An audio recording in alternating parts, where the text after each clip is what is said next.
Ladies and hold your fucking britches. Gentlemen. Oh, we got to clap. Yeah, clap it up. Do it again. Ladies and gentlemen, we already have a guest coming in here. Jesus. Let's start it off right. Welcome to episode 45. I believe it's 45. Whatever. It's episode whatever.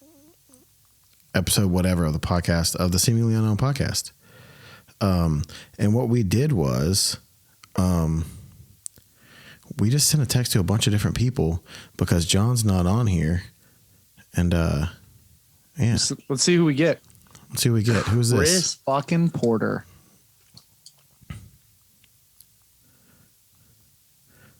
Chris Porter. Look at this guy. Look, he's got mood lighting too because he said he's got somebody coming background. Over. Oh. There might be someone dead in the background. He has no right now, audio. Chris, you got audio? Boom. Now I got audio. Look at you. Look at you. God damn, you look good. Ladies and gentlemen. I'm not prepared for, hold on. Let me see if I can get more light. Hold on. It's fine. Don't worry about more light. You look beautiful the way you are, honestly. Lights off, baby. Lights off. I'm literally just sending this to random people. I love how Chris is not, he's blurred out because of his, wait, where is it? There, okay, there it is. There he is. Your fog screen. So you have somebody coming over to your house right now? Yeah, I got a friend. What's his name? Oh, that's cool. Well, yeah. Yeah, What's this is also like? that we should talk about not on the internet. Oh, that's cool. Yeah. You know her. You know her. You know her. You know her. Did you ever hear that story about when I did Chris's podcast and I busted him out in front of his sister about some chick that he knew or whatever? Oh God! That she was friends with the girl. Jesus, Zach, just threw one of the. It was like a family friend. I didn't really know what was going to happen. To be fair, this is going to be the loosest podcast. This is going to be the loosest podcast we've ever done because. John's, I don't know where John's somewhere in this hotel. He was like, oh, my brain's fried late. I'm like, your fucking brain's fried anyway. What are we talking about right now? What? That's true. All right. We got somebody else coming in right now. Jesus, Chris, I want to talk about your weekend in Nashville. Oh, fuck yeah. That was awesome. That was top 10 ever. Zach Hanson. Jesus, this is going to be great, wow. dude. I feel like this is going to be the Brady Bunch. What's going on? Dude. What's going on? Man, we're just we're free-forming this one because John's not on this one now. So we're just you know what? We're just letting anybody in who comes in. It's going to be a good time. It's going to be wild. But now that you're on here, we can talk about the release of Don't Let Me Down, the new Hanson single, which, by the way, I played on and in the video for. You guys looked incredible. Yeah, man. Yeah. I got so ripped for the video and then it's immediately gone. It was a big bulking process, honestly. It was he was really getting after it. I saw him working out. Yeah. Raw whey protein, just dry. It was amazing. Oh, just oats. He was just eating oats. Jesus. A lot of just eggs, cracking them into your mouth and stuff. Yeah, dude. It was pretty great. It was amazing. I highly recommend you gargling raw eggs. It's the weirdest feeling. I don't think anybody should do that, honestly. You gotta push some serious air to get those yolks moving. Oh man.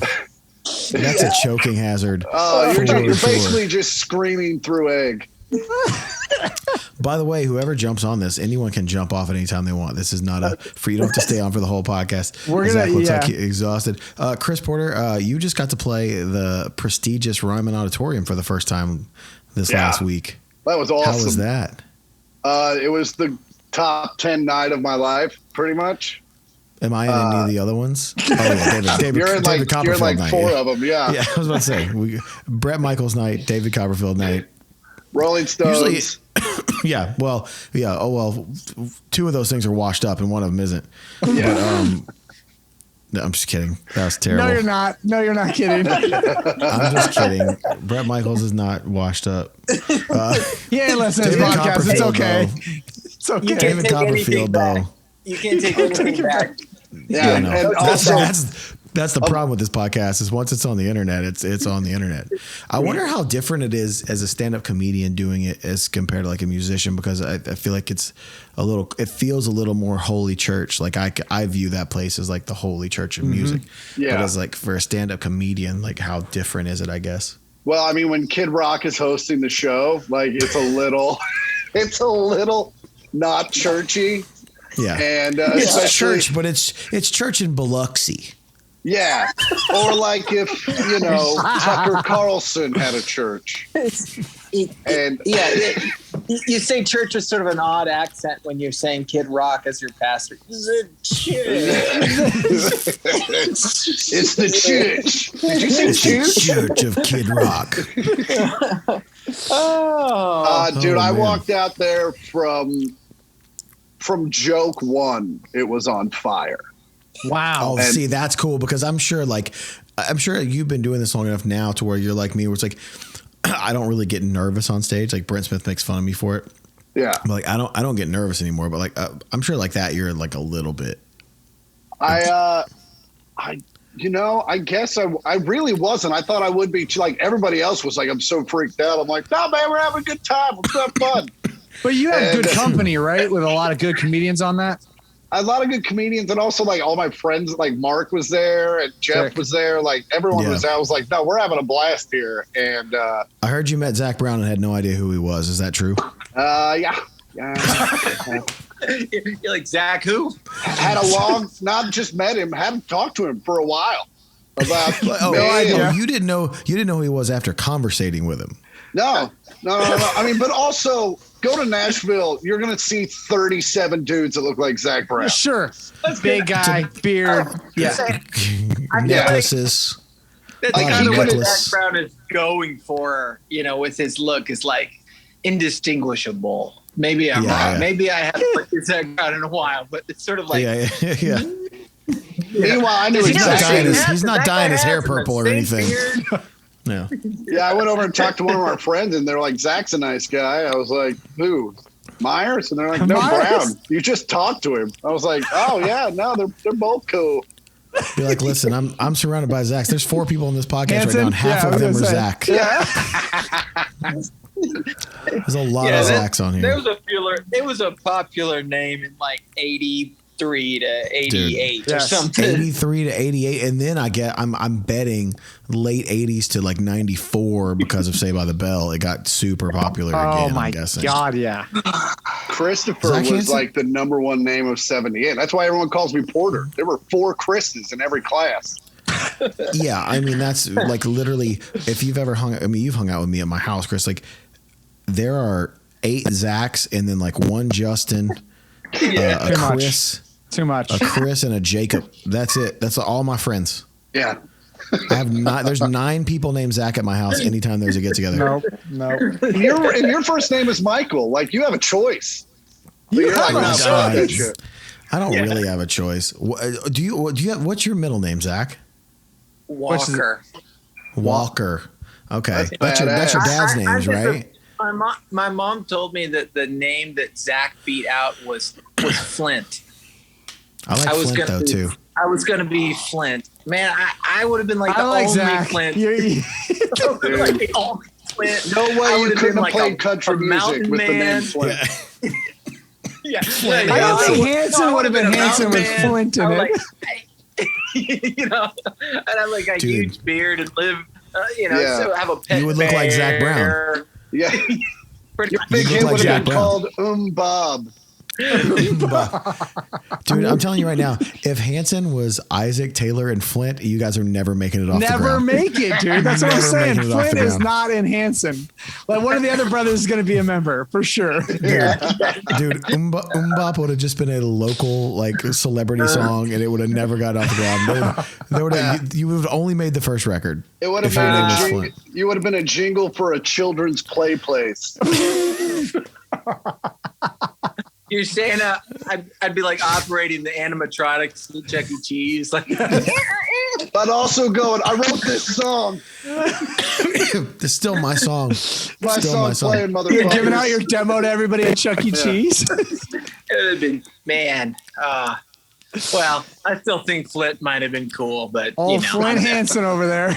I tried to name Oliver Wyatt, and my wife immediately shut it down because my whole family's Southern. She goes, "Oh, really? You want our son to be called White all day long because of their accents?" White, supper's ready. Come here, White. Yeah. Dude, yeah. I was in Maui and with one of my friends who's a black guy and his nickname's Black, and we were at this bar. This guy's doing a lot of flexing in the last 30 seconds, man.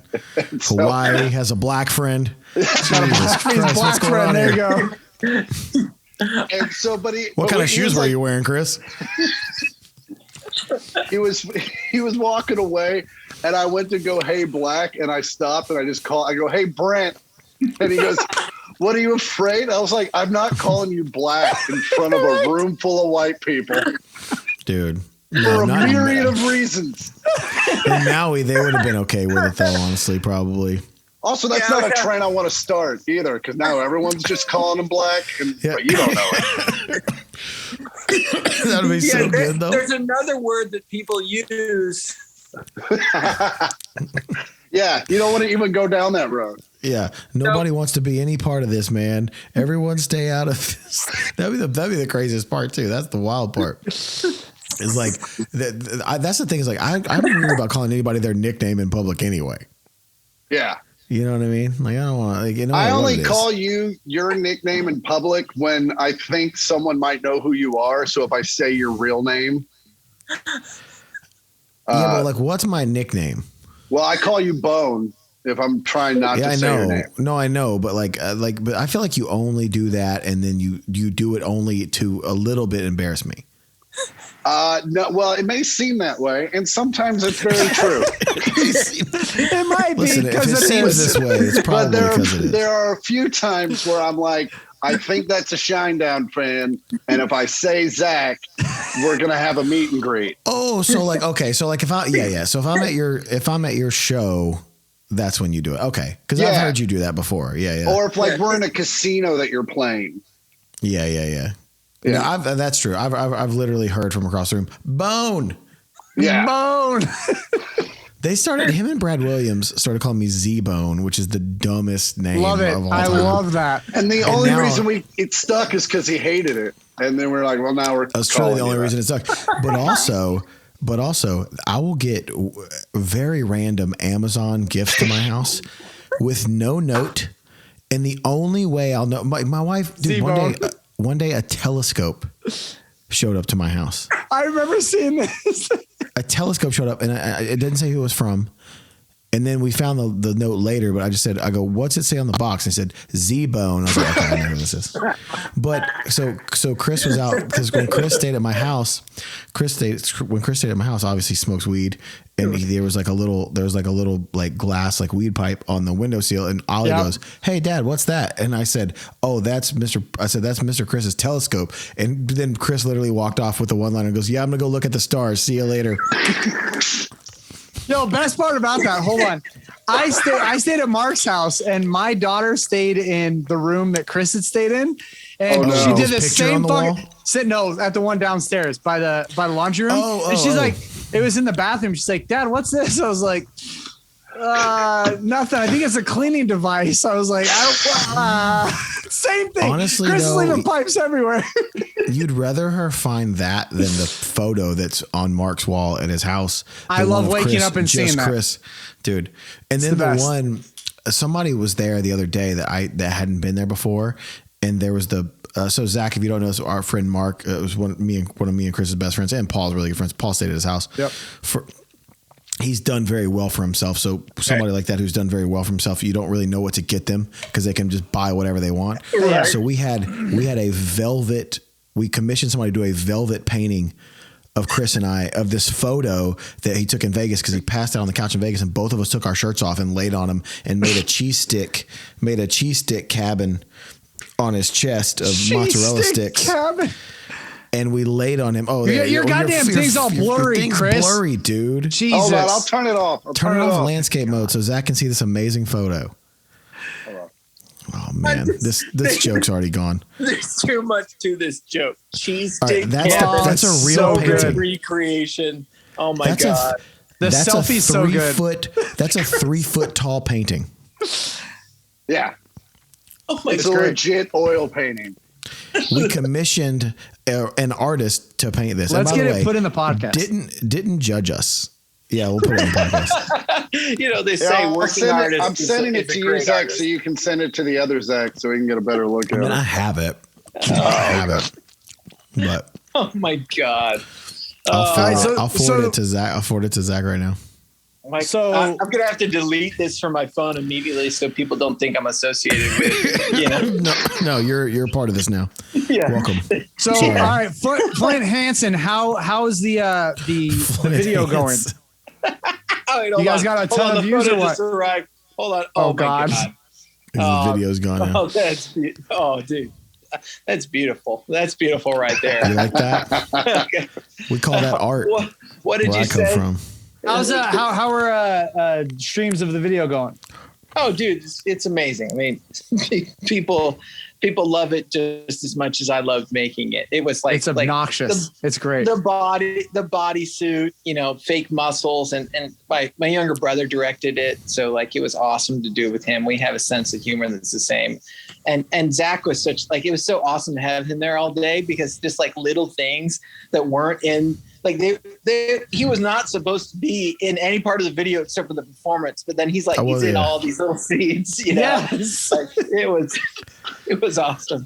The bottle squirt is the biggest thing I've added to the. I think that was the not even actually playing on the song, but just the squirting of the bottle and getting picked up by a grown man. the end of the video, like we went through the whole process of editing, right? But my favorite part was naming the characters when we were done with the video, right? And like naming you like janitorial staff member number 2 was just perfect. It was just like, what?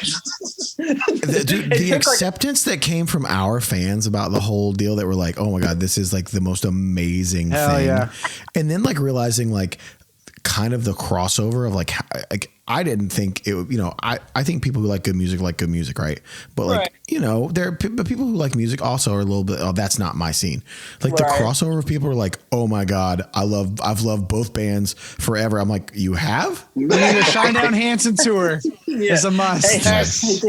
Hey, dude, I just want to go to this show. So we'll open up, man. Just give us a slot. We'll come out with No, you can't. Go headliner for sure. You gotta be a part of it.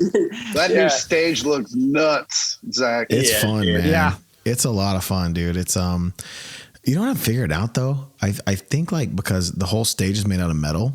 Mm-hmm. It's because it's all graded, right? Because I put like 50% of the lighting is under the stage, so you don't see any of it. You just see beams of light shoot up. Jesus. I think it's like messing with my shins. I'm sure. Yeah, I'm being dead serious. Like, literally every night around the 4th or 5th song, my shins start hurting real bad. So every day when I'm in the chiropractor or the massage, I'm like, hey, can you just like work on my shins? And they like keep working on them. And like every night they still hurt. Like I'm writing down what shoes I'm wearing. Just be like, oh, well, they hurt this night. They didn't hurt this night. Like, I don't know, man. That or I'm just getting really old. I don't know. Get yourself some New Balance. There's nothing in the middle, dude. It's one or the other. Can you just remake the stage from wood? Shoes. Yeah, dude. I'm gonna with pyro still. Dude, I'm gonna have some. Dude. I'm gonna be wearing some white. I'm gonna be wearing some white New Balance 550s in no time. Just straight up, Dad. Yes. just give it up now. Put the Crocs on. Make some of those like little jewelry, you know, Shinedown merchandise that they like put in the holes. Man, just go for it. Go all the way. It's just the straight opposite of your normal shoe game. It's like these are foam, you know, orthopedic shoes. What are the dad shoes? The Nike. Not the Zooms. The Monarchs. Air Monarchs. That is the dad shoe of the century, dude. The Costco dad jeans, just a little bit too big. Still wearing the braided belt. Like that's the dad look, dude. Hanging down like a little dick. Yep. You got the braided part of the belt right there. Yeah. Speaking of dad stuff, I actually met your dad, Zach, on the set of the video. Oh, yeah. He's Walker too, right? He's Walker. That's where I get Walker. So I named my third child Walker as well. So Abraham Walker. He's Clark Walker. I'm Zachary Walker. You know, I don't know. I didn't have any plans for it. But then when my third son was a boy, or my third child was a boy, I was like, we'll make it a thing. Like, it'll be a, you know, if he has a third as a son, then it'll be a boy too. Walker, you know? Texas Ranger Hanson. Which is still on the table, I think. If only. But, and speaking of that, Paul's gone. What happened to Steven Seagal? You know what's That's all I funny? need to say. You know what's funny that you mentioned that? For some reason, in my YouTube algorithm lately, all these horrible Steven Seagal stories are coming up. Like literally, like it's like there's like one of like 11 minutes of Steven Seagal doing interviews where he's like just contradicts himself about everything he's ever said. He's like, well, you know, like, and then there's one that literally, it's like, I don't know why all these like people hating on Steven Seagal videos are showing up on my YouTube, but like there's one where they talk about like, they show a bunch of different interviews with him in different countries and he's doing whatever accent of the country he's in. Oh, no. Yes, he is. Oh, yes, he is. That's going in the podcast. That's going to be edited in the podcast. I think the foundation of all people has to be where we come from ultimately.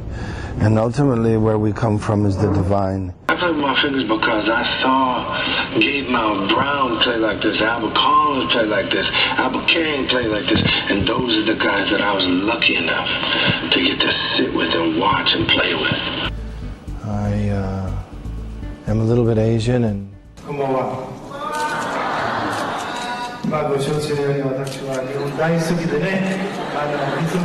a Russian Mongol and I'm Russian. My father was a Russian Mongol, so these people are Russian Mongols. Vladimir Putin. You have Italian descent? Yeah, I have some Italian on my mother's side. And anybody know why Richie did Bobby Lupo? I'm Russian. My family are from Vladivostok in Belarus. I feel like when he started out, he was kind of on par with like Van Damme and like, you know, like Chuck Norris, and then Chuck Norris, Van Damme. He wasn't Stallone or Arnold, but he was in that Van Damme. Yeah, it was like it was like, and then it just went down so fast. Yeah. If you really think about it, though, like other than like Hard to Kill, is there a good Steven Seagal movie? What's the one in the boat? That's Under Siege, and even that is that was terrible. It does not hold up. Hard to Kill has Kelly LeBrock. And it has a bunch of other 80s villains that are in like all the 80s villain movies. Like it's Hard to Kill it still stands up to this day. Actually, you know what? That's a super overreach. It doesn't still stand up to this day. It's a bad movie, but it's like it's one of those good bad movies. Yeah. I was going to say, remember the internet's forever. Someone's going to judge you based on this opinion. They're going to, I should have said it in an accent, wherever I am right now. I'm in Indiana. So I should have. So Paul, we're talking about Steven Seagal because Zach brought him up. Jesus. But what we're talking about is for some reason, my YouTube algorithm in the last month, I get 11. If I scroll down, if I do 10 scrolls down the homepage, there's 11 Steven Seagal videos. What is Ollie and Avery watching? You know what? That could be them too. Actually, greatest fight scenes? Like what's happening here? Well, he wouldn't show up in those. No. Fake also, like belt. the dude fake does, Asian. The dude does everything, right? Like he does, like he's a cop in Louisiana. Like he, I don't know, he's probably a sous chef somewhere in like Boise. I don't know where. So have I ever? Did I tell the story about when I met him on here? Yeah, you told me about his like his little entry, right? Yeah. So if you guys don't know, so like he lived in Memphis for a long time. I guess one of his daughters went to St. Jude or something. But he has a really big guitar collection, like of nice, like very sought after guitars. So long story short, since I've already told it on the podcast, I went over to his house, me and my friend Devin, and he had when I walked in, he had these two giant dogs that sitting down were almost as tall as him, and then he had a chandelier made of samurai swords. Yeah. Did you have to take off your shoes at the door and bow and everything? I 100% had to take off my shoes at the door. The best part about this that I realized I didn't tell in the first part of the story is I think this was a rental house. Right. So I guarantee you that chandelier was not there. Stop. I'm positive it was a rental. They said the buyer wants this is my suitcase, my dogs, and then the case with my traveling chandelier. Yeah. Just put the chandelier anywhere, fellas. Yeah. All right, whatever. You want this in the bedroom? No, it can't go in the bedroom. We've had an accident once before with the sword chandelier. Yeah, dude. It was so wild, and he was like, I've met some eccentric people in this business. Bar none. He takes the cake, right? By a long shot. Long shot. And there's all these things now that like I'm watching, like, again, like I went down this, it's so weird that you brought him up, because I went down the Steven Seagal rabbit hole, and like all these people are like, yo, this guy doesn't know anything about like martial arts. Like he's like, he really doesn't. Dude. Yeah, of he's course just faking not. it. Yeah. But he like says that he's the best ever. He had like all these UFC guys have asked to train him. He's like, oh, I can't, if I train you, then I can't. You may murder someone. So, dude. What you missed, Paul, was I said there's one of the videos they show a bunch of different videos of him doing interviews all around the world, and everywhere he is, he does the interview in that dialect. Like that's like Segura says, like man. Accent. He just takes on like Segura has a bit about him. Does he I want to really? hear the Seagal Italian. Oh my god. It sounds like it sounds like Bob Hoskins playing Mario in that shitty Mario movie with him and John Leguizamo. Bob Hoskins, Mario's Seagal. I am watching that movie. Let me ask you a question, young lady. Do you gobble the goop? Do you gobble the goop? How you doing? Just in New York. You are a fine cork soaker. He just says Italian, spaghetti and meatballs. Hey, lasagna. Dude, if I find a video of Steven Seagal saying lasagna anywhere, it's going in this podcast. Like 100%. Utterly absurd. That's utterly absurd. Oh, that's so weird that you brought him up, dude. Because I've been meaning to talk to like people on the bus and be like, yo, like, why do all these Steven Seagal videos keep coming up on my thing? Like, I don't understand. It's super weird that they're coming up. Again, you guys can jump off here at any time. Somebody signed into your YouTube. I'm gonna jump. I gotta go put my kids to bed. Go jump. Put your kids to bed. Great seeing some Steven Seagal movies. Please watch that Super Mario Brothers tonight too.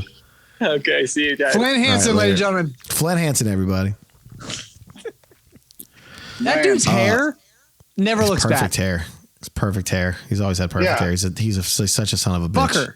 And he just wakes up like that too. Like, well, I'm ready. Dude, it's like a cool coif. Fucking. Yeah. Your hair kind of always looks cool though too. I got so much of it, man. That's why I wear a fucking hat all You got that thick ass Mexi hair, bro. Yeah, man. You look like fucking Lorenzo Lamas. Chris Porter. Yo. What's next coming up for you? You got a bunch of shows or what? You touring a bunch? Yeah, I mean, so I'm on tour till June. I'm taking a month off. I'm doing mid-June to mid-July of not touring. And then, of course, immediately booked 4 trips inside that same time frame. Sick. So, yeah, I'm doing – parents are coming out here. Then I go home. And then I'm going up to Green Bay to see Black Crows. And then figure something else after that. Guess what, guys? We're not alone. Uh-oh. We have another Hanson brother join us. Stop. We have had 2 Hanson brothers on this podcast in the last 20 minutes. What is the luck? Hello. What is going on, Isaac Hanson? Well, you know. Or Stoner Bob, as we call you. Stoner Bob, yes. I'm Stoner Bob, yes. I don't know. You sent me the link and said, if you feel like it, say, hey, so I felt like it. So your brother was just on here and we were talking about Steven Seagal. Flint Hanson. As we call him Flint Hanson now. He was just on here. Oh, did he tell you that story? Yeah. About that he was going to be called Flint. Oh, that's funny. Do you happen to know what your almost name was? I've never been told that I had an almost name. I think it was always going to be Clark in some capacity because my grandfather's name was Clark Daniel. My dad's is Clark Walker. and I'm Clark Isaac. And then my oldest son is Clark Everett. So would there have been a Hanson with Flint in it, or would it have been a different brother? I mean, I think let's be fair. I mean, only Zach could have been Flint Hanson. I mean, I said though, if he was named Flint Hanson, you guys would have never not been a local band. If it was, I don't care how good the songs were. If it was Isaac, Taylor, and Flint, this is going nowhere. Yeah. Nowhere. Well, the one thing I will say about that, which is that the only upside I can think of, except for the fact that, I do agree with you, by the way. I don't think we could have been anything other than a local band if his name was Flint. It just doesn't, it just wouldn't have worked. It's not happening. It's like you can't have a guy in your band named Gary or something. Right. Zach, Taylor, Gary. Hey guys. This band's Gary. Yeah, you're right. It does. Yeah, you're right. There's certain names that just wouldn't ring well together. I was thinking about the fact that when we're in Australia, I always get the question, which I just think is so funny because it's a very Australian like colloquialism thing, where they're like, "Your name's Isaac and your brother's name is Zach. Why'd your parents name you the same name?"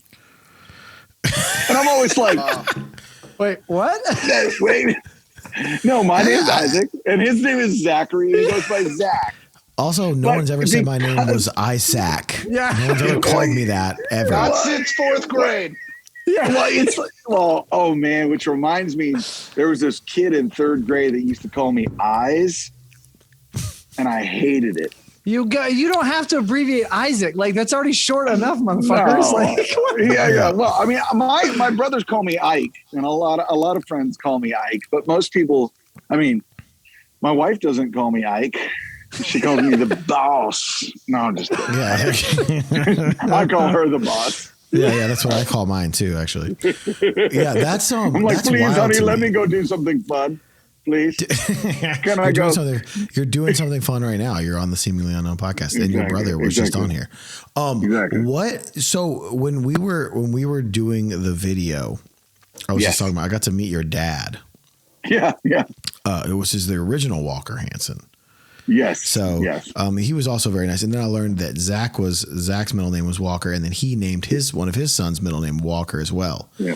Would you like to know what my almost name was? I do want to know what your almost name was. Yes. Taylor Dane. Taylor like Dane. The hot 80s, like the hot musician. 80s pop star. Yeah. Yeah. Yep. Taylor Dane, everybody. I've met her before. I have not. She's a great singer. Those songs hold up. She is a great singer.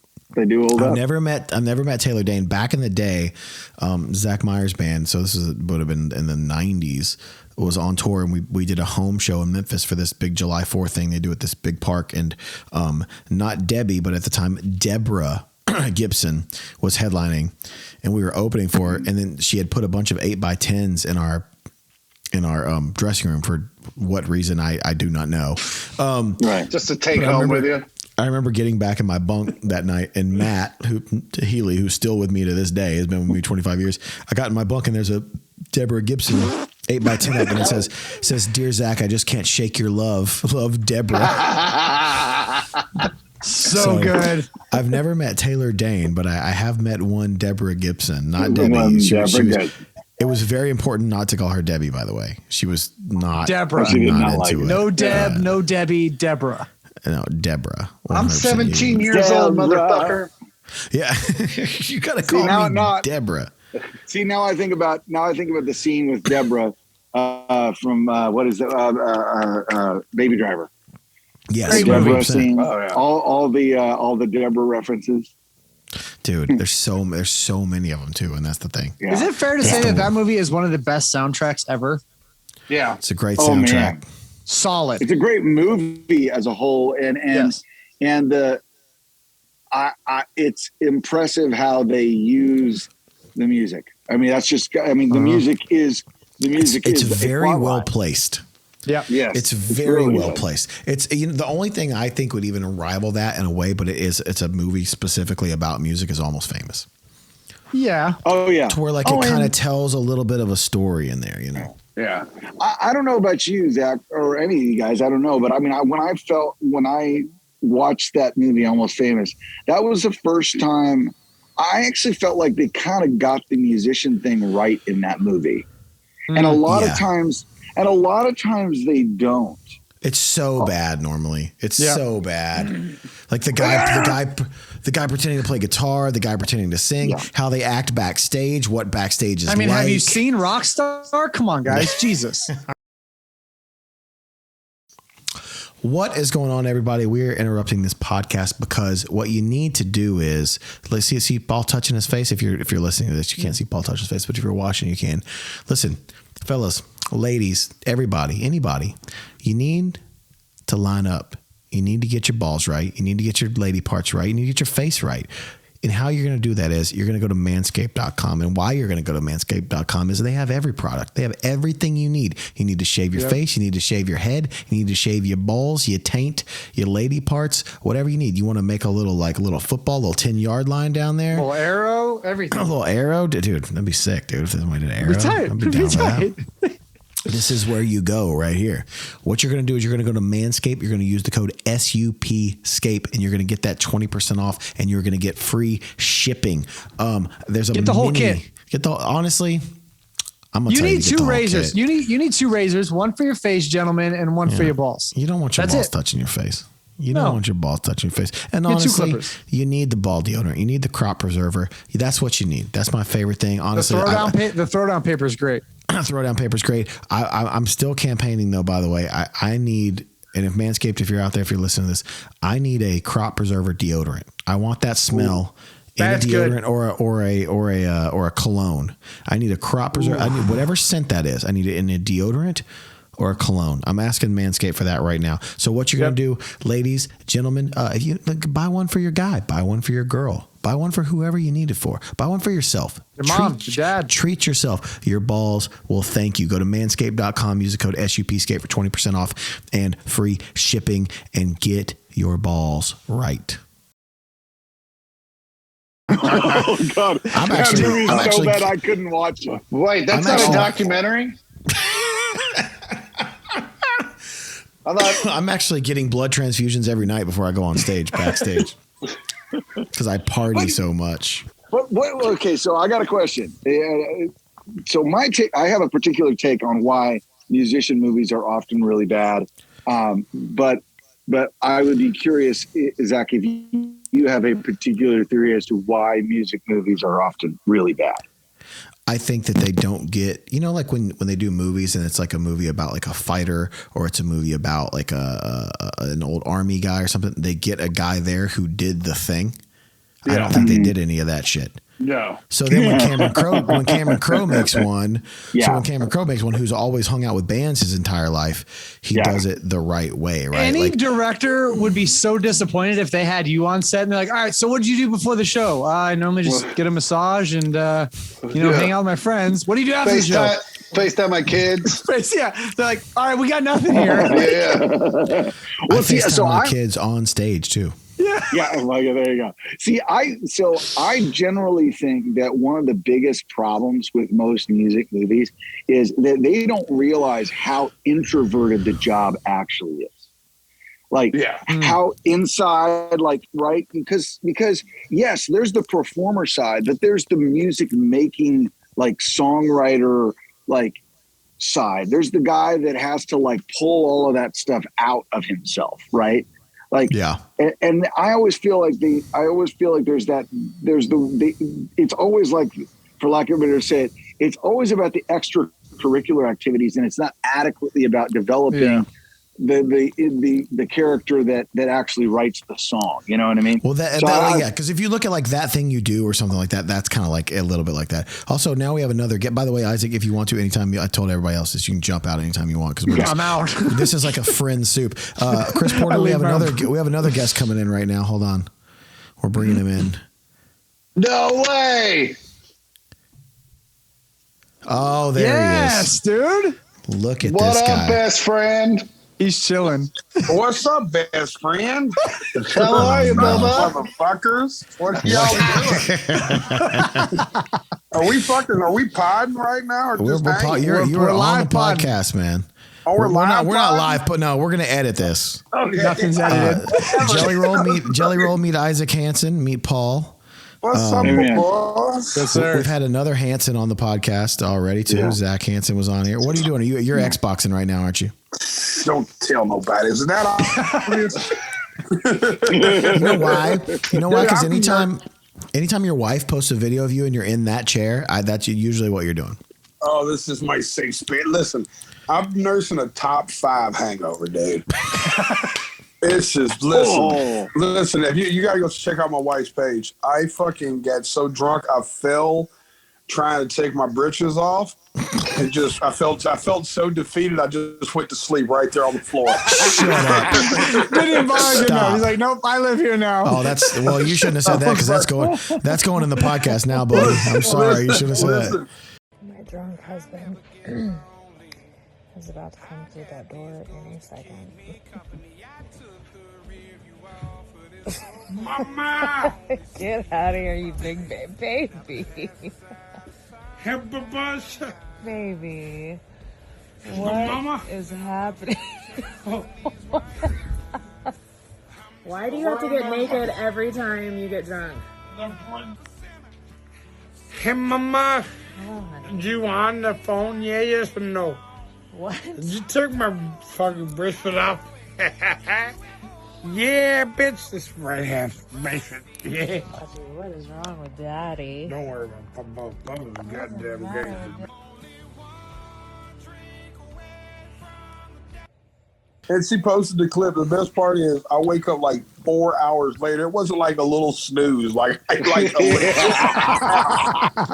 up like 4 hours later. The sun was up. The room's completely lit up. My wife's coming out of the bathroom. I looked at her and said, "Am I on the floor?" She's all sleeping peacefully in bed. In your defense, Mr. Roll, I'm going to call you. You played 2 shows in one day. Yeah. Oh yeah. God. Which is pretty baller. You played Orlando's Earth Day Birthday, which we headlined last year. Sick. Yes, sir. And fucking awesome, by the way. And then you played Biloxi at a crawfish festival, which I'm very jealous about because I'm a big crawfish guy. So you did 2 shows in one day. So you know what? You deserve. I was going to say you deserve the hangover. You don't deserve the hangover. But you deserve to get as drunk as you want after that. After playing 2 full sets in one day. Let me tell you what fucked me. We left the festival, and then I came home, and I slept for I got off the bus at 9 and slept till 2, and woke up and went to Zany's. And it was the last day of the Nashville Comedy Festival, which I was fucked this year because I was gone the whole Nashville Comedy Festival. I missed everything. I was supposed to hang out with Chris and fucking Bob on Tuesday. I was supposed to go see Bert on Thursday, and I was gone the whole week. So I go to Zany's to do the Bussin' with the Boys podcast. Shout out to the boys, Taylor Lewan and Will Compton, and Josh. One of my favorite podcasts. And Chris, you've done it. You know, Josh's show, it was after. So we went straight from Bussin' with the Boys to Wolf's show. And I haven't even ate breakfast or drank water. I just got off the road and fucking Dorfman is feeding me Patron. And not just tequila. He's feeding me this shit. And your pores are seething out liquor as it is already. But also when Jelly walks into Zany's, normally 2 bottles of Casamigos follow him. Yeah. Oh yeah. No, for sure. Oh yeah. That is no joke. Jelly walked in the green room, 2 waitresses right behind him. Just knew. Dude, Jelly walks in, looks at the bartender, and goes, "I'm going in the back." And they're like, "Get it ready." Just walk in the back with it. So bad. I don't remember coming home. I don't remember all the videos she posted. I remember none of it. Please tell Bunny that she's gonna have to text me that video because I'm gonna need that to put that in the podcast. Oh yeah, fucking brutal. What are y'all doing, man? John, our security guy, who's normally the podcast is just me, Paul, and John, and sometimes we have guests, but very rarely. So tonight it was just me and Paul, and I was like, you know what? Let's just do a friend soup, dude. Whoever comes in. I sent it to everybody, dude. I sent it to Dalia. I sent it to Kreischer. I sent it to Porter. I sent it to all the Hanson brothers now. I've sent it to all 3 Hanson brothers at this point.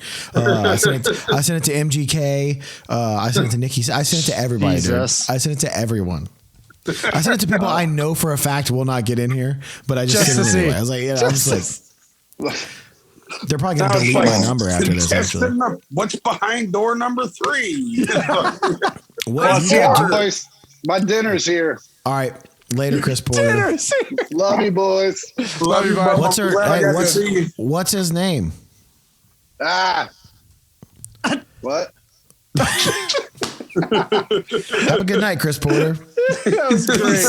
Signs off. What Jelly, what do you have next? Because if the people don't know, you are going to be touring with Shinedown later this fall. So true story, big facts. Yo, the place I played in Mississippi, where I did the outside thing, we're playing there. We're playing at Coliseum. Yeah, they said it's going to sell out for sure. I was talking to the promoter and shit and hanging out with him. Yeah, dude, but I got a show Thursday in Live Oak, Florida, Sewanee River Jam. You don't stop, man. Yeah. Oh, yeah. We're headlining opening night. So. Well, that'll be cool. Paul doesn't stop either. Paul just found out he's not coming home off tour till November. Really? He'll literally be on the road until November. Shoot me. I'm starting now? I started in March. Yeah. I did Korn. I'm out with Megadeth and Lamb of God right now. I go straight into Korn Europe, come home, do Rage Against the Machine, 21 Pilots, and then Lizzo right after that. Holy fucking shit. Holy crap. At least you're doing good venue. At least it's all good venues, though. You're not like, yeah. You know, you're not the Chameleon Club, dude. Yeah, dude. You're not doing Croc Rock, dude. Oh my God. You know what I mean? Dude, Crocodile Rock. Oh my gosh. Allentown, PA, baby. Dude, you've played there. You've played there, Isaac. We've all played there. Man. Oh, dude. We played there one time where I think they oversold that show by like 200 tickets. First off, any show you play there feels oversold because it's so hot you feel like you're going to die. No. Okay, so the only show that was hotter than the Crocodile Rock show was a show at a place called The Quest in Minneapolis. Yeah. And their AC died, and literally, I swear to God, I thought I was gonna pass out. I'm standing on stage. I am pouring sweat. I do not normally sweat like crazy. And even if I'm hopping around, I'm generally not a big sweater. But that show, I was pouring, and I literally looked over at my tech who's on my side, and I was like, man, I need your stool. Because I was going to fall over. God. Because it was sweating so much. I kid you not, it was 95 degrees in that place. Dude, that's Brent. So Brent will sweat in a meat locker. But he's bad. Dude, Brent is bad. Taylor's the same way. Taylor sweats like crazy. Dude, I remember we played, this is probably 10 years ago, 15 years ago, maybe. We played the Diamond Ballroom in Oklahoma City. Oh, yeah. And I remember Brent by the second song, Brent put his foot up on the monitor by the second song, and instead of like drips of sweat, it looked like he was pissing himself. It was literally a constant stream of sweat coming out, dude. It was one of the grossest things I've ever seen. Jelly can't wait to tour with you guys now. He's real excited. Everything about this is just so appealing. We're in sheds, dude. You're going to be fine. We're going to be outside. It's going to be late summer. No, motherfucker, you're going to be fine. You'll be playing at dark. I got the sunset slide. First 20 minutes of my set, I'll have the sun staring at my ass. In your eyes. It's going to be great, though. It's going to be great. My favorite thing about Crocodile Rock, favorite memory, I just have to say this because it was just fun. We, anybody that played at Crocodile Rock knows that the downstairs kind of, I guess you would call this the green room, the backstage was a hell where people did cocaine. Yeah. Yes. Yeah, exactly. The promoter. My favorite kind of green room. Like the promoter. And we took the opportunity to take all of our brand new airsoft guns and do an airsoft tour. And we put so many darn holes in those walls. Dude, you could have taken real guns down there, and honestly, it probably would have looked like some sort of renovation. Oh no! Well, my favorite thing was the fact that we just like all of a sudden things started bouncing off things. We accidentally broke, the coffee maker and the whole 9 yards with just stray BBs just going everywhere. That was fun time. That sounds like a good time. That was the best. It was the best thing about Crocodile Rock, honestly. Did you ever do Croc Rock, Jelly? No. You're not missing anything. You're be very Congratulations. glad about that. Yeah. Where was it at? Allentown, Pennsylvania. No. You would know the promoter What's the worst place you've played since you've started drawing like great crowds? Because now you draw amazing crowds. So since you've been kind of where you are now, because every once in a while you'll still get there's a fucking stinker in there. Oh yeah. Where was the worst place? As of the most recent one, the Ritz in Raleigh. And the people were great. Oh, yeah. And the people were great, and the crowd was one of the best. It might have been the best crowd of that whole run. But the venue, I want to be very clear to the fine people of North Carolina, the people were great, but the venue sucked fucking Shrek. They got that shitty little green room off to the side, right? It's where you got to go up the steps, and the green room's like the fucking size of a goddamn shoebox. The fucking... like one of them old showers, you got to step 4 feet over a ledge to get in a bath, like a fucking bathtub. It was scorching hot. The security were fucking douchebags. It fucking has fucking black and white checkered floors. It does have black and white checkered. Oh God! When we played there, Brent had to go to the hospital because Eric used to play these Ernie Ball Music Man basses, and there were 3 tuning keys on the top and 1 on the bottom. Yeah. And he jumped off the drum riser and landed on the tuning key, landed in Brent's head and made a gash that deep. The best part about this was earlier in the day. I think I've told this story on the podcast before, but I don't think Isaac and Jelly know it. So we did a radio event. It was on St. Patrick's Day, and we did a radio. This is 14 years ago. We did a radio event, and we show up, and it was this big thing they were putting on. They wanted us to show up and sign some autographs or whatever, take pictures. We didn't know it was a cancer thing, shave your head for cancer. So of course, a bunch of long-haired dudes. Barry's got dreads, So we say oh, we're gonna donate all this money. We'll donate all this money to the thing, but we're not gonna shave our heads or anything. But Barry was like, I'll cut off one of my dreads. Barry's been growing his dreads at this point 12 years. At that point. So he goes up there to cut off one of his dreads, and they're going to auction it. There's already a lady willing to give way more than any of these fucking clowns have made for shaving their heads for one dread. So then all these dudes start being like, shave your head, shave your fucking head, pussy, all this shit. So long story short, we're in the line, and this dude just keeps coming through and jawing. Dude, listen, in black and white, the best way to put it is we got into a fight at a cancer benefit. Jesus Christ. A full-on fist fight. And not only it was our label rep, our radio rep, it was her first day. It was this girl named Laura. It was her first day on the job. Oh my God. She in one day she pulls us out of a fight at a cancer benefit. Literally, and then she quit right after that. And then has to take Brent to the hospital because he cracked his head on a bed. I'm like, dude. So yeah. Anyway, the Ritz in Raleigh is not my favorite place either. I'm so proud of you guys. That's pretty great. By the way, Jelly, you can jump off here at any time you want. We're telling people that all day long. Oh, hey, well, I am going to have to jump off here in a second. All right, Isaac. Isaac was like, now that you brought it up, fucking yeah, he's like, I'm fucking out. No, I got to roll because I got my son who's recording a song of his, and he needs some help. So, hey, man, thanks for coming by. Well, tell Ev I said hello, and hopefully see you guys soon. All right, see you, man. Cheers. All right. Where are you doing this from, Zach? Where are you at? I am in where the fuck am I? I'm in Evansville, Indiana. I'm not far from you, actually. I'm like 2 hours. I'm like 2 hours from you. Yeah, we could have done this in person and went to the casino after. Oh, dude. Up there. They used to have a Corky's in there too, man. Used to have a Corky's barbecue in there, which is pretty good. Out the crib. I know, and that's the wild thing. All right, so you know what? We're just gonna. Well, you jump out whenever you want. You stay on here all night long if you want to. I was gonna talk about some stuff that we were gonna talk about on the podcast anyway. And you know what? You're a perfect person because the first thing I wrote down to talk about on this podcast was now that we're all adults, And this shit's fucking legal pretty much everywhere. Is 420 a fucking stupid holiday? This is a perfect man to ask. This is the perfect guy to ask. Dude, it's not. You know, it's like I think weed brings people together.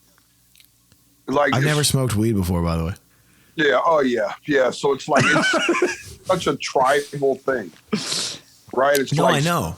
Tribal thing. So it's like, yeah, for sure. I don't want to start shitting on other holidays, but I think it's way cooler than a lot of. When you say tribal holiday, is it like CrossFit people are like, you do CrossFit? I do CrossFit. Like, let's smoke weed. Right. Yeah. It's like I would want to get rid of St. Patty's Day before I got Columbus Day for sure. Yeah. There's like all kind of shit I'd get rid of before I get rid of the 420 holiday. I confuse so many people because I'm so like pro weed and pro. Same. Like, everyone knows that. So I've a little fun fact about me. I've never done drug ever, any drug. And I don't think weed's a drug, but like I'm so pro legalized weed and have been my entire life ever since I was even like younger that I like confuse people. Because they're like, wait, you never even smoked weed. I'm like, yeah, but you know what? Show me a motherfucker getting stoned out of his mind. And I'll show you a motherfucker not causing any goddamn trouble. Period. Yeah. Jelly's about to smoke weed right now. Extremely peaceful fucking people. I'm going to roll me one up. That's why he put his phone up. I'm going to step in the name of love for sure. I'm like, why you're talking about why we should all be into this. You know what I'm saying? I was just saying, because I was thinking, I was like, is it a dumb holiday now? Just because like everybody just smokes weed anyway. Shit's fucking legal most places. It's tribal. It's like anytime you can do something like fucking, there's tons of holidays that are way goofier than fucking 420. In fact, I think we should petition to make 420 a legitimate holiday. Like an actual holiday. That's my real campaign. Like to where if you have like a government job, you're off work. Like fucking legit, dude. Like I think that's what I should do. I'm with you, man. I think that would be actually a great thing. Because that's the thing. It's like, here's the thing. If we made it a real holiday, maybe I'd be more into it. Because I'm like, you know what? For me, I just feel like we're all adults now. Just smoke fucking weed. You don't need a day for it. You smoke weed every day. Don't you smoke weed every day? No, but give us a day to get together and do it recklessly. Anytime you want. No cops. Yeah. Oh, fuck yeah. No cops. I think, did you see the shit Berner did down in San Francisco? Like where they had the park and like Jeff Ross and all the comedians were there and shit. Yeah. Yeah. To me, it's like that's what fucking 420 should be like everywhere. Yeah, you know what I mean? I'm with you. Something else I wanted to bring up on here tonight, Paul. We got to talk about this Mike Tyson thing. Oh my God, dude, you're like if there's anybody you're gonna troll, it is not Mike Tyson. No, you're an idiot. Secondly, do you know I've met Mike Tyson? Do you know how much like that guy struggles? But do you know how much like inner peace that guy has right now? Yes. Like he's just like chilling and being like this cool, like all the time. Like to make that guy snap, who knows? You know how many times? Do you know how many times that guy's been pushed to try to get him to snap? You got to be a real asshole to try every to day piss him of off. his life, because most people think, you know what, I'll take one punch to get to sue this guy for all the money in the world. And then like when they showed the picture of the dude, I was like, this fucking clown looks like a troll. He is a troll. He looks like a fucking troll. And then like when they show his face all fucked up, it's like, oh yeah, he's like waiting. He was just waiting on it. He was hoping for it. He was 100% hoping for it. So, and then, you know, another thing I want, like when is it too much, right? Like when can we make new rules? Like when can we fucking punch people, Jelly? Listen, I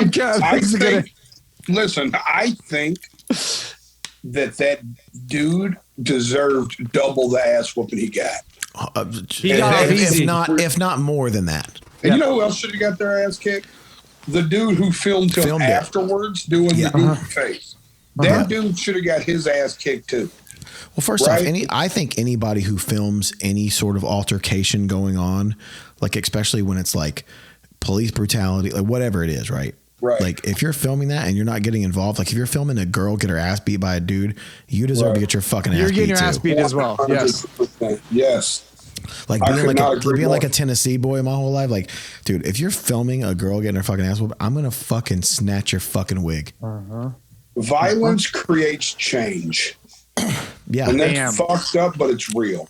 You know what I'm saying? It's true. It's true. But I also came from the generation that, I got fucking beat with extension cords. Yeah. You know what I'm saying? I had to go grab switches out of the yard, dude. Oh, yeah. Go pick the fucking switch. Totally different. You better not. Real early. There's a little You better not pick no little fucking bitch ass switch either. The smallest one, right? Nope. Yeah, for sure. Yeah, no, you knew better. No, you knew better. You could be worse. I feel like that kid deserved every bit of the ass whooping that he got. 100%. And I don't think a judge is going to look at that and I hope they throw out whatever case comes his way, honestly. Because it's the same thing with the NBA, right? I'm a huge NBA fan, have been my entire life. We're at this new place now, and I sit courtside at Grizzlies games, and I've talked my fair share of shit, but I don't really talk it to players ever. I always talk it to refs. Right. And I'm not saying, I'm not threatening. I'm just being telling them they're blind and shit. Just being a troll, basically. Being a fan, yeah. I'm being a fan, talking shit to the refs, and most of the refs know my name now, which is my favorite part. But these dudes who taunt players, these little scrawny ass little white dudes. There's a dude down the road from me who always does it, and he used to always do it to fucking DeMarcus Cousins, which is a legit crazy person. And also has a body built like a fucking Gold's Gym. It is absurd how big this dude is. And he would always talk shit about at one point, when did we let these athletes just fucking haul off on somebody? Malice in the palace, baby. Should be allowed to every time. With it. If it happens a couple of times, problem solved forever. Yeah, that's what I'm saying. If two, that's what I've been saying though. If two of these guys, if Kyrie Irving hauls off and fucking knocks a dude out because he keeps telling, people keep telling him to go fuck himself or whatever, this shit's only gonna take a couple times for motherfuckers to keep their fucking mouth shut. Yes, it'll change everything. It'll literally change. I am the biggest advocate of the open hand slap. I believe the open hand of the Lord can change so much shit, dude. And I feel like it's fair. A bitch slap will change anything. Yeah, it's a little embarrassing, but you're at no risk to get knocked unconscious. It's a lot embarrassing. It's a lot embarrassing. But it's not a little embarrassing. And it's and the thing that my dude told me in jail one time was, he's like, if I slap a motherfucker and they still want to fight me, that's the kind of fight I want to have anyways. 100%. Absolutely. It's okay, I got this motherfucker, this is real. You know what I'm saying? He's like, he's ready. This dude is ready to fight. Yeah. But I've got it. This is going to be a fair one. You know what I'm saying? This is going to be a fair one. This guy deserves to fight me now, for sure. He's like, all right, cool. We should see how this shakes all the way out. This shit is gonna be good, and I can't wait. That's the best part about the whole deal. It's one time, just let a player open hand fucking slap somebody. Yep, absolutely, with no consequence. Because here's the thing: if the consequence wasn't a lawsuit and it was just an NBA fine, motherfuckers would be slapping people all the time. Yeah, 100%. Oh yeah, people get fucking slapped all the time. I couldn't wait for it. I would be there for it every single fucking time. I'd be filming it though. Yeah, you'd be that guy finally being like, get his ass. Oh shit. Right. No, but I think the sad part is Mike's gonna get sued for that, and there's gonna be criminal action. I hope whatever judge throws that out. Yeah. Truly. And don't hit me and find out you can't fight. You know what I'm saying? You know what I mean? That's I want that printed on my fucking headstone. 100%. That's the best thing ever. Favorite quote. That's my favorite quote I've ever heard. Don't hit me to find out you can't fight. Yeah, don't hit me to find out you can't fight. It's funny that the biggest Mike Tyson quote that he's associated with is everyone has a plan until they get punched in the mouth. Exactly. No, for sure. Yeah. And this dude, I feel like, had a plan though to get punched in the mouth because he was trying to aggravate the hardest hitter of all time. Come on, man, dude. As kids, listen. Why are you going to try to agitate somebody who, as kids, there was a whole joke going around how much money? How much money would it take? How much money does it take to get hit by Mike Tyson? Yeah. Dude, me and my brothers are fucking goddamn adults with children, and we still play. You still ask that question, like how much? Still play, and it's still Mike Tyson. Yeah. It ain't nobody else. Is it open? All right. Are we in the streets? Is it glove? Do you got glove? How many ounces of the glove? Open and slap or what? How many ounces of the glove? Is it a straight mouth shot, a chin shot, or a head shot? Do I have headgear on? For sure. Let's ask this question. New question. Are you taking an open hand slap from Mike? Listen, no, because that man throws. That man, the way he throws his hooks when he boxes anyway, could you imagine the torque he would have turning that hand in? Just full body rotation. His style is that kind of, you know what I'm saying? That fucking shifty. He's the fastest. He's the fastest heavy hitter I've ever seen. Oh, easily. Oh, for sure. If you watch the first 20 Tyson fights, he's the fastest. Dude, with that power, there's never been someone faster than and that. His uppercuts are the most like they're just in there and like coming up literally from the mat, just all the way up. You're done. Forget His fucking gloves look shinier than everybody. That's crazy. I don't know. That guy was like a fucking superhero, man. That dude deserved a fucking ass whooping. Just like some of these guys that sit and talk shit to players deserve that ass whooping. Man, it's one of those things. Just like if a motherfucker, listen, if you throw something at me while I'm on stage or you heckle me and you are fucking up what I'm here, I literally am only here to bring entertainment and peace. Yeah. I came to bring love and through the power and therapy of music. And you are fucking with me, dude, I will hit you with a fucking cymbal. I think I should be able to fucking take a symbol off and throw it like a fucking ninja star. He just turns into Raiden and he just fucking... Yeah, just fucking for fucking with me in my place of peace. This is my therapy. I do this not to fucking shoot people. You know what I'm saying?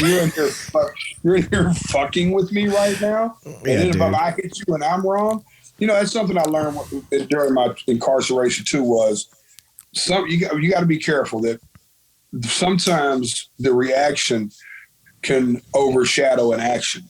People don't see the action.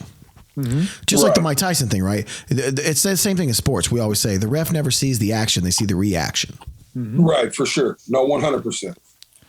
Yeah, and that's the problem. And that's what I have to teach my 14-year-old all the time. It's like, dude, you can't react in such a way that people forget you were reacting.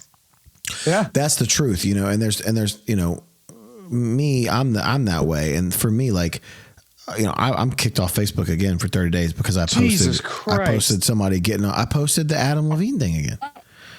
Oh. So there's a video of Adam Levine, a girl running up on stage and hugging him, but he didn't know she was coming on stage, and he kind of makes like a like get the fuck off me face, and then they posted one of Michael Jackson. They said Michael Jackson, yeah. They're talking about how humble Michael Jackson was and how it was really shitty of Adam Levine. I'm like, first off, dude, when Dimebag died, you don't fucking come on stage anymore. Like, that's your fucking ass. And all I did was I posted the video and go, you get on my stage, you're getting a size fucking 11 to your fucking dome before you can even get up there. Right. Like, I don't fucking play that shit. I don't give a fuck who it is. You try to climb on my stage, it's fucking over. Right. Like, that shit don't happen with me. I don't have time to decipher your intention in such a vulnerable state. It doesn't matter. We're up there emotional every single night. You know, I got songs in that set list that take me to a place where I won't even see you if you're up there. Right. You know, I'm in this place, right? So for me, that's the kind of it's just kind of this ungratefulness too of fandom, right? Like, this is another thing I was going to talk about. Like last night, we played the arena in Grand Rapids. You know, it was 3 shows in a row. Some of us have been coming out after, you know, we don't do meet and greets anymore. Some of us come out after the show and sign for people, and some don't. You know, like Brent the other night. Brent's come out twice now. Just me and Brent walked out and signed for people. And last night I went out there, even after 3 in a row, I went out there and I signed for about probably like 80 people. And there's a lady out there, and she's like, well, she's talking to John. And she's like, well, I mean, Brent could at least come out and wave. I have a tattoo. And John, literally, all I hear is John. I kind of hear him in the distance be like, lady, he was just on stage for 2.5 fucking hours. You paid for a fucking show. He gave you the show of a fucking lifetime. What the fuck else do you want from these people? The entitlement, man. When does the entitlement stop, man? Like, and I'll do, you know me. I mean, I'll do anything for fans. I'll fucking stay out there. I'll stay out there till they're gone. I'll sign every fucking thing I can sign. But at some point, man, like, you bought a ticket. You don't get to get all the access that you ever dreamed of just because, and I'll be honest, man, I feel like a lot of that comes from Instagram, especially like somebody like me and you, Jelly, because like we're both very accessible on that platform. Right.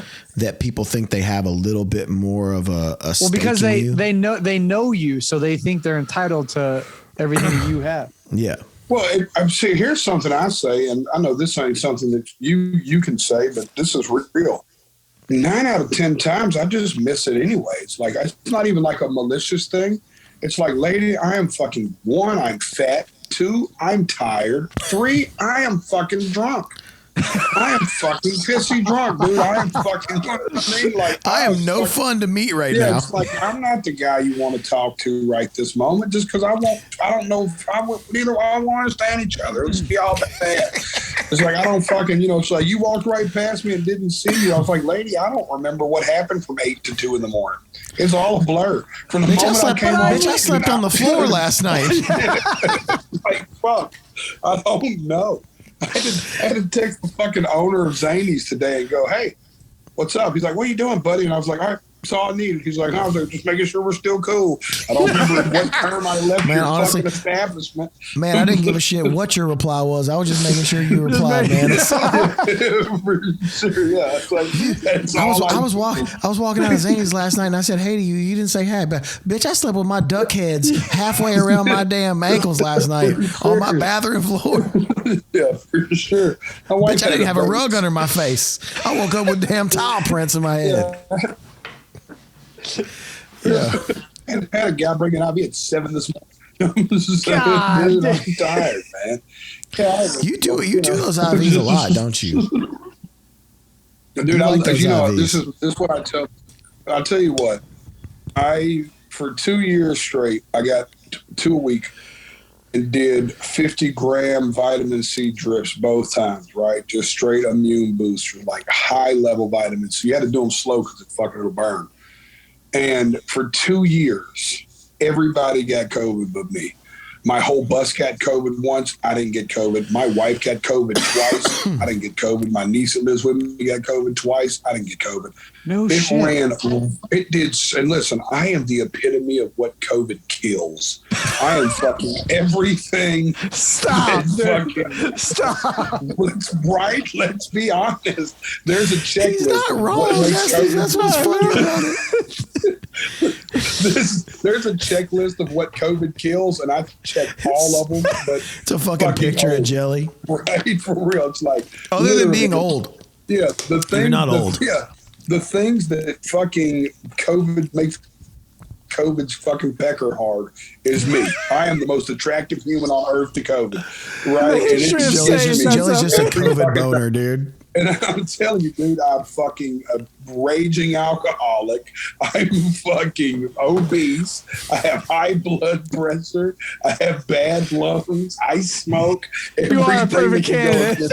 Right? I'm fucking a pre-diabetic or maybe a full-blown one at this point. I don't know. I'm sure. You know what I'm saying? It's like, never got it, dude. When I finally got it, it's because I came home and I took a month off of drinking and a month off of IVs just to get all the water weight off of me from the body's saying you can't be healthy, man.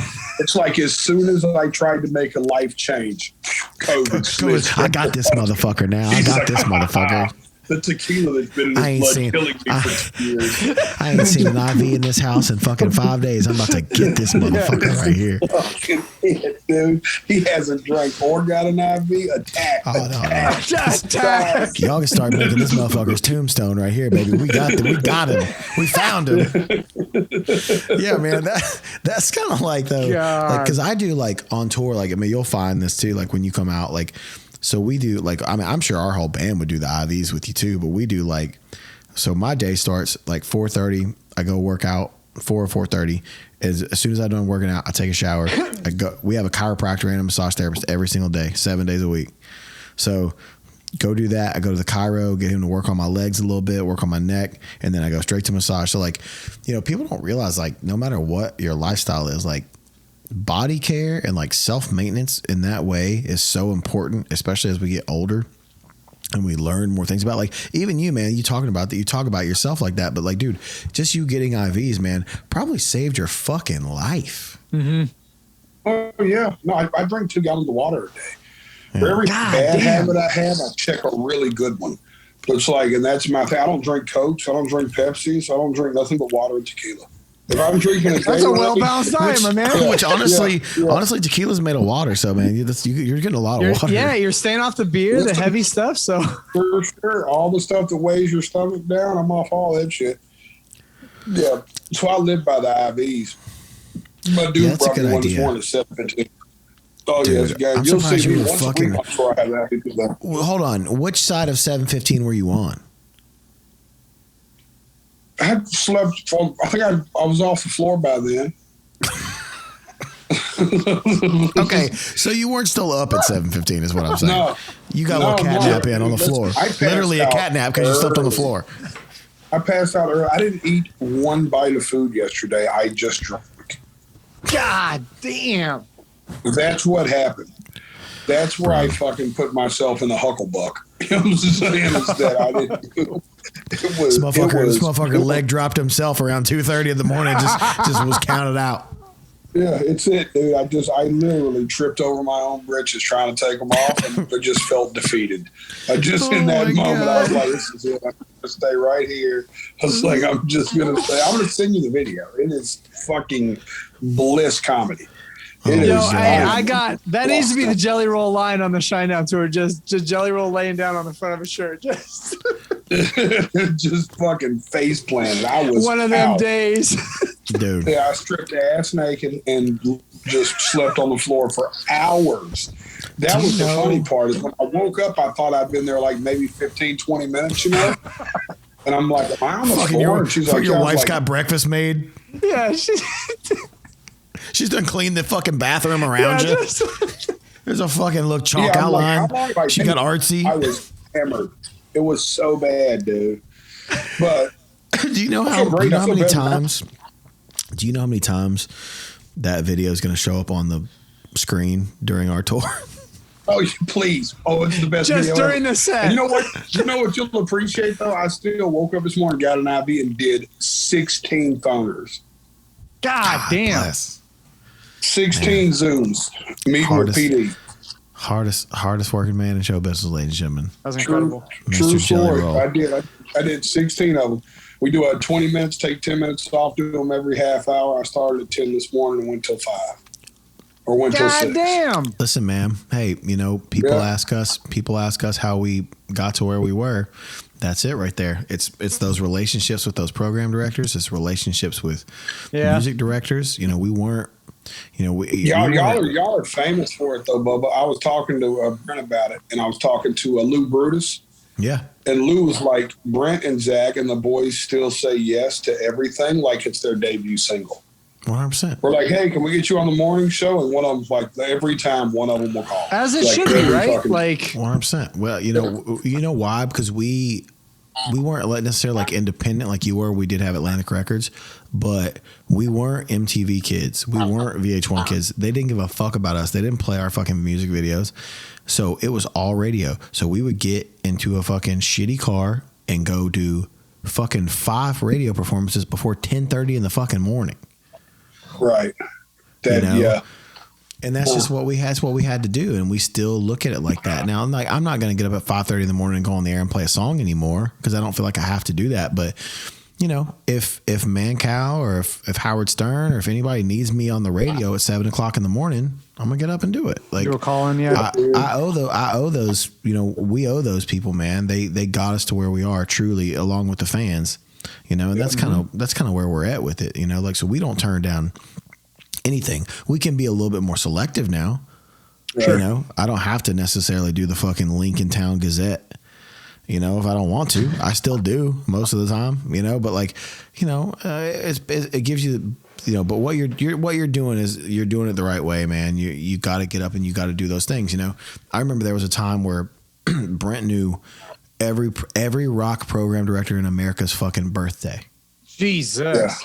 And he would call them, not text them, Call them on their birthday. Like, and that, that's the kind of relationships you make, man. And honestly, like you being in the position where you're in, independent artist, you got the fucking #5 song on rock radio. It fucking was set at #5 for how long? Like, yeah, fucking as long as y'all been #1. No, we lost it. I think we lost it this week.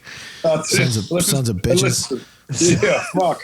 God, thanks for letting the rest of us eat for a week. So nice of you. Listen, I'm going to be honest. I'm going to try to get it back. We'll see what happens. I was like, if these guys wasn't my friend, I would be so spiteful right now about that I might be able to get my first #1. But meanwhile, Shinedown's had an 8-week #1. If you're going to lose to somebody, then all right, I guess it's Shinedown. Like, it's at least my friends. Yeah, you know what I'm saying? I tweeted that day. I tweeted that day that you posted that. I go, listen, I'm only fucking giving this thing up for him. Yeah, no, I don't want anybody else to have it. Fuck the Red Hot Chili Peppers. Yes. What the fuck do they need? They don't need shit. Billionaires, dude. I'm surprised they didn't fucking invent Apple. Hold on, we got one more. We're gonna jump off soon. We got one more guest. This guy just got off stage. You did just get off stage, didn't you? Ladies and gentlemen, Josh Katz, Jelly Roll, Paul, Josh from Badflower. What's up, guys? Josh from Badflower. How was your show? It was really good, really sweaty. Where was your show? I can tell you're shirtless. Chipotle? Omaha, Nebraska. Omaha. That's where Paul could have came to the show tonight. I should have came to the show. Paul's in Omaha right now with the Lamb of God. Hell. Damn it. What the hell, man? What kind of vegan burrito are you eating right now?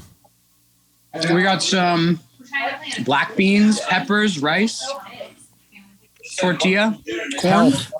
Listen, I've always given you shit about being a vegan, but if I could be as fucking handsome as you, I might think about it. Oh my God. Oh, that's very sweet. I might think about it. Look at this. Can you believe that? That is it? How old are you, man? What is that bullshit? 31. How does that happen? Well, you're still a child, for starters. So that's. Where did you play in Omaha tonight? What's this venue called? What's this venue? The waiting room. It's downtown Omaha. That place is cool. Yeah, it's fun. Well, Paul obviously doesn't care about you enough because he didn't come to your fucking show. Wow, sick. Thanks, Zach. Appreciate that. It's because he knew this pimple was here. Yeah, he's like, I don't want to see that fucker with the pimple on his head. Listen, I'm all right. He's like, listen, if there's a blemish on that perfect surface, I'm not showing up. I need to see that surface how I know it. I wouldn't show up. Your shows have obviously been doing pretty good because I like on my Instagram feed, I always see people posting pictures of your shows. They're going pretty well. That's pretty good. Yeah, it's been a good tour. We're having fun. That's good. I'm glad. Yeah. I'm so high. I look for my phone. What'd you say? But I'm so high. I just looked for my phone. Your phone. You're so high. You looked for your phone. Yeah. I was literally looking for my phone. He's like, where the fuck? He's like, I got people texting me. Josh, don't feel obligated to stay on here. I feel obligated to leave because it's just too loud in this room and I can't hear you guys. I feel like thanks for jumping in. I'm ruining the vibe. But it was good to see you. You are the vibe, buddy. And meet the rest of you. All right. See you, buddy. Later. The waiting room's a dope spot. It is a cool spot. I've never been there. It's like a 1,200 cap probably. Yeah, 1,200. 8 to 12, but it's super fun. It's super fire. Yeah, yep. Isn't that is Omaha close to Council Bluffs, which is where we're playing in July? I think it is, right? Mm-hmm. Dude, it will crush. I mean, y'all. Dude, that show. Yeah, that's gonna be huge. We've only done that Council Bluffs venue, I think, once or twice, and every time we've done it, it looks like the's 80,000 people there. Sure. Oh God, let's go. Paul. You were there with us last time because that's where the dirt bike. That's where the dirt bike range was out back, and we had our dirt bikes. Oh, that's right. And we got stuck because our dirt bikes were not nearly fast enough to go up that hill. Nope, they were not. What were we gonna ask? What? Let's ask the question that can only be answered here. Are we gonna get Simple Man on a regular basis when you guys are on tour with Jelly Roll? Man. Come on. I want you to know I'm glad you asked and I didn't because I've been asking.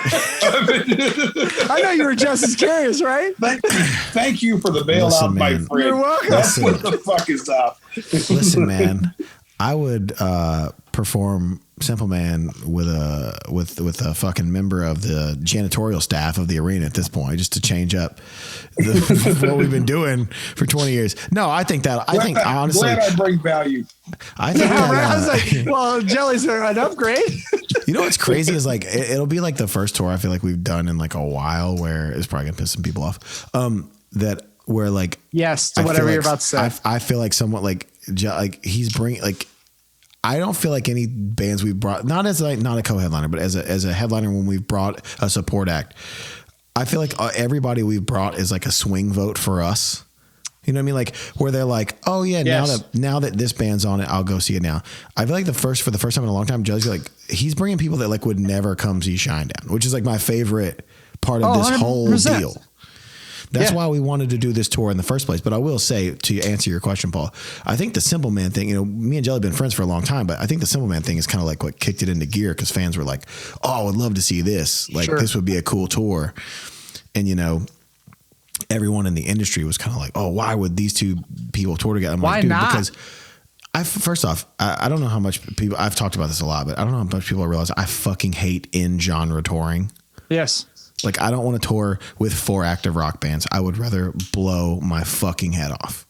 Right. Because, and even though I'm friends with these bands, I don't know if there's probably only one band I think of that's an active rock band that I'm not friends with somebody in. But like, you know, I don't want our fans to just like have the same sound almost every night. You know what I mean? So like, dude, it's going to be so great to have him out there. I'm saying him like he's not in here. Have you out there, and it's going to be just different for everybody every night, man. I think our fans are going to dig on you. I hope your fans dig on us. Oh, dude, it's going to be a beautiful thing. I'm excited. Mm-hmm. I'm excited too because fucking one, it's a dream tour for me. I posted that clip where I talked about it on a podcast. I don't know if you've seen it, Paul, but where I talked about it 2 years ago. Yeah, that's nuts. That's so sick. About like, that was cool, man. That was like one of my favorite clips. It was a couple of years ago. He said he was at the point now where he wouldn't really open for somebody, but if a select few people asked, he would. So tight. And he wouldn't even ask about the money. Yeah, wouldn't even ask about the money because sometimes I try to teach artists, young artists, like even my homies. It's like, bro, if you get an opportunity of something that looks cool. Like chase shit that looks cool and feels right. Yeah. And money will follow that. Yeah.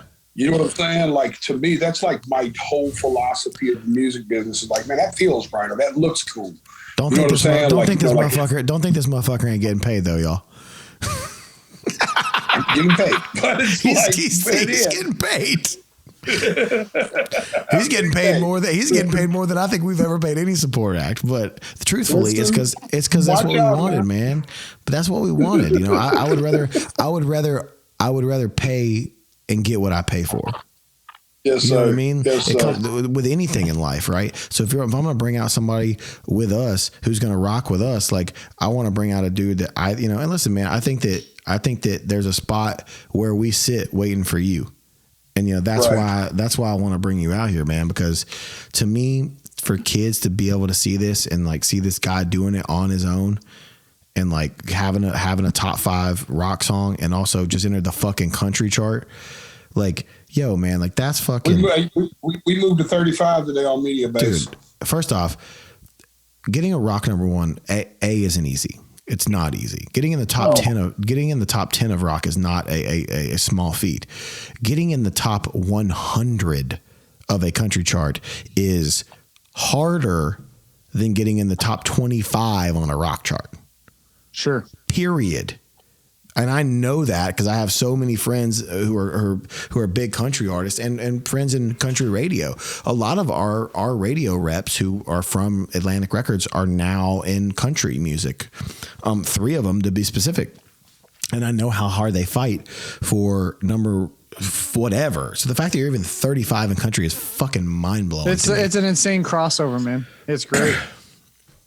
And to come from a guy who's known as a hip hop artist and like, and now, you know, genre bending, you know, like the kids need to see that, man. Cause that, when kids ask me every single day when they start learning how to play guitar or I go, they're like, what's the first thing? I go, listen to fucking everything. Everything. Listen to everything. Yes. Don't be this person, you know, you get a lot of this shit on social media. Like, I like all music except for country. It's like, and then our fans will meet me and go, oh, what kind of bands do you listen to? I'm like, dude, you don't want to know what I fucking listen to. Not active rock. I listen to fucking Tyler Childers and fucking Zach Bryan and fucking and Riley Green, you know. Yeah. I listen to my homies, you know, and like that's the shit I listen to. And people are like, oh, you don't listen to like all these bands? And I'm like, no, man, I see them at festivals. Like that's what we do. Like it's cool seeing like as a fan, like I'm still a fan of music being out here.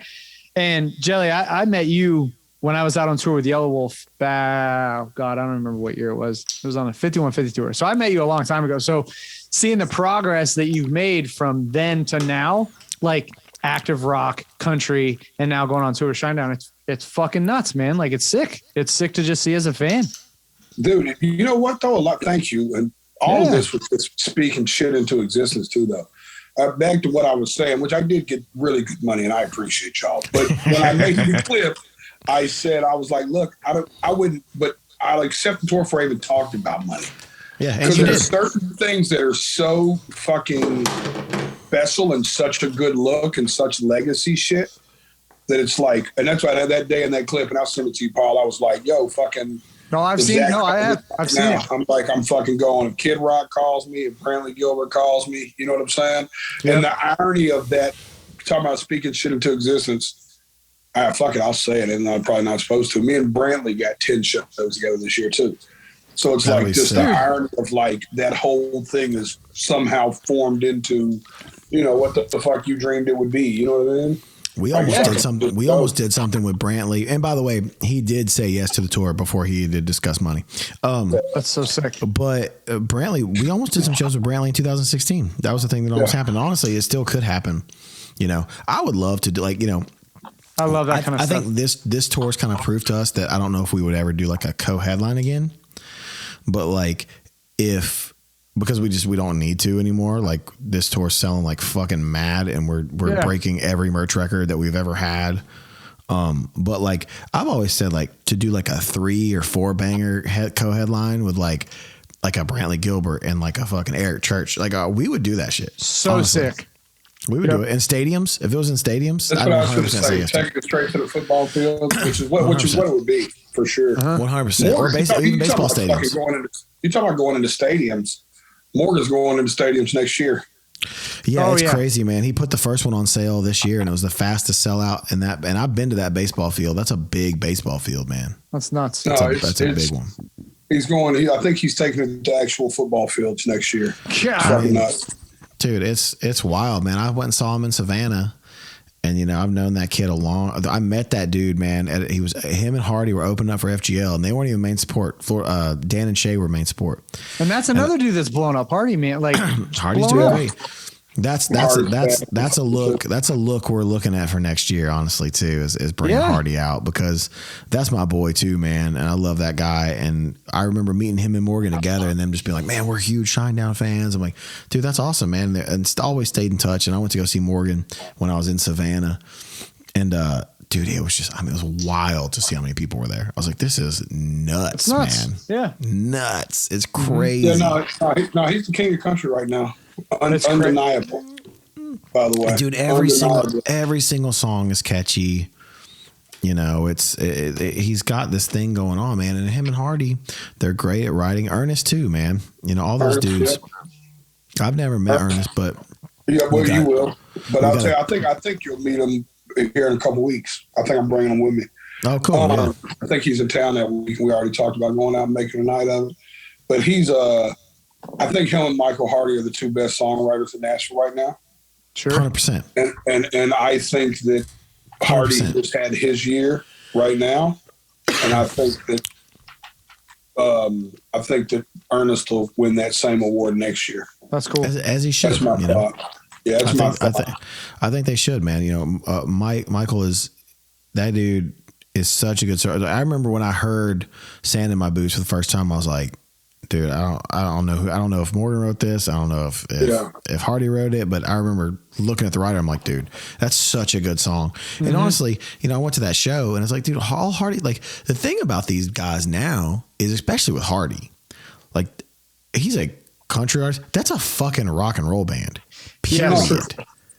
Those dudes came out there and put on a rock show. No, it's a rock show. We were talking about that earlier, and that's kind of the thing that like Brantley has. And that's one of the things that we have going for us, is that the show is just so much more. But I think it goes back to being inspired by so much different shit. It's like I literally grew up listening to y'all. I grew up listening to fucking real rock music. My sister listened to nothing but rock music. My mama listened to nothing but fucking country. My daddy listened to Jim Taylor and fucking James Taylor and Jim Croce. Sick. And all three of us listen to 3-6 Mafia. Yeah, it's fucking right, dog. Fucking shit, right. Y'all got to hook you up with Pat. I talked to Pat about you the other day. Dude, I've only met him. Met him a couple times, just like in like passing, because we're both from Memphis. Especially if we're at a Grizzlies game, like we're the only people want to meet at a Grizzlies game. Like, we don't have a big celebrity row. You know what I mean? It's like me, Pat, and fucking Al Capone. sometimes which is good company, man. Like that's good fucking company. For me, like being a kid who grew up on 8-Ball and MJG and Al Capone and 3-6 Mafia and Lil White and all those dudes, like it's great. But like sometimes JT will show up, but like it's mostly just like me. Sometimes that's what you get, Memphis. Sometimes Paul, sometimes Pat. That's just what you get in Memphis. You get me and then a bunch of dudes in 3-6 Mafia. Yeah, no, Pat is the fucking dude, man. I talked to him at Juice the other night.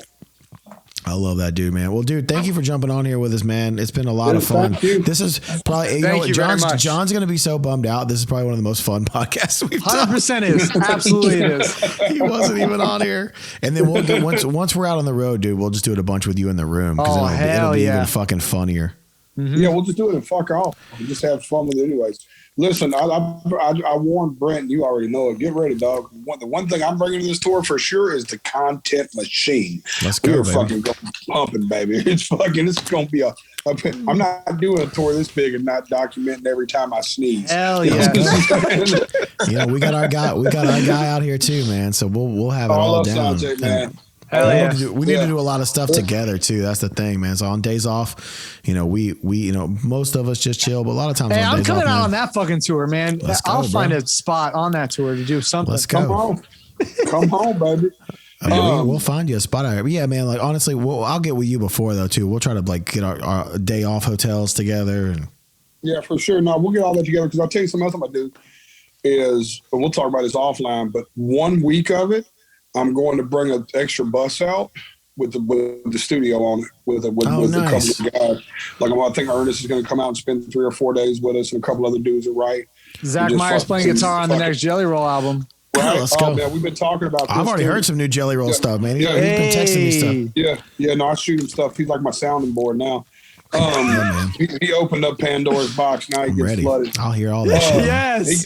He gets drunk voice memos from me now. He's officially your family.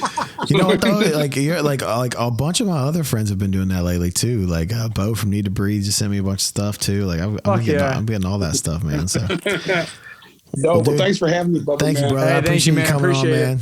Tell the family we say hello. Brother. We'll see you soon. All right, bro. We'll see you in like a week.